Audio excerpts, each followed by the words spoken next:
जिसके जीवन में भोग विलासिता है, पदार्थों के प्रति अटैचमेंट है, आसक्ति है, और यदि उसमें कुछ ऊंच नीच आ जाती है तो हमारे जीवन में क्या आने लग जाती है? घबराहट आने लग जाती है, टेंशन होने लग जाती है, चिंता होने लग जाती है। और यदि वही हम नियति पर भरोसा करते हैं, विधि के विधान पर भरोसा करते हैं, तो जीवन में क्या आती है कि जो होगा सो होगा, जैसा होगा वैसा होगा, और जो है मुझे स्वीकार है। इसलिए आचार्य भगवंत कई बार फरमाते हैं कि जो स्वीकार करता है वही क्या करता है? मोक्ष में जाता है, कि स्वीकार में ही मोक्ष है। और जिसने खुद को स्वीकार लिया है वो क्या बन गए हैं? मोक्षगामी बन गए हैं।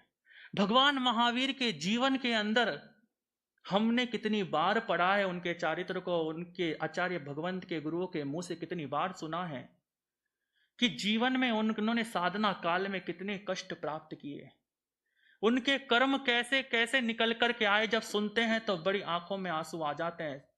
संगम देव ने एक एक रात्रि में 20 उपसर्ग दिए, ग्वाले ने कानों में कीले तक डाल दी।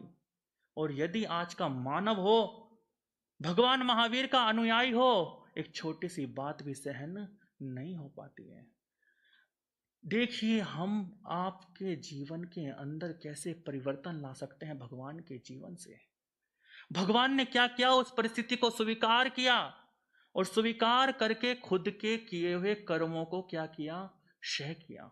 उन्होंने एक्सेप्ट किया कि मेरे कर्म का क्या है? उदय है। मेरे ही किए हुए कर्मों का यहां क्या हो रहा है? भुगतान हो रहा है। अगर भगवान चाहते तो इतने शक्तिशाली थे, तीर्थंकर की शक्ति का अनुमान कोई नहीं लगा सकता। जब बच्चे थे तो सोदरम इंद्र के दिमाग में भी आया कि 1008 कलशों का जो धारा प्रभावित होगी वो कैसे सहन कर पाएंगे। कहते हैं एक अंगूठा मेरू पर्वत पे लगाते हैं तो मेरू पर्वत भी क्या हो जाता है? कंपायमान हो जाता है, वो एक दिन का नवजात शिशु के रूप में। इसलिए तीर्थंकर का आत्म बल कितना मजबूत होता है।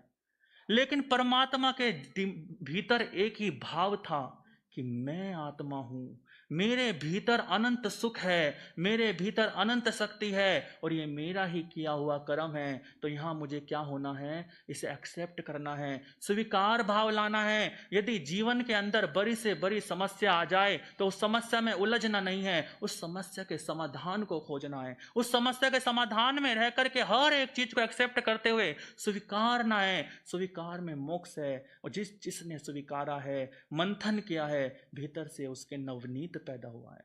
वो नवनीत उसे मोक्ष तक की यात्रा करा सकता है।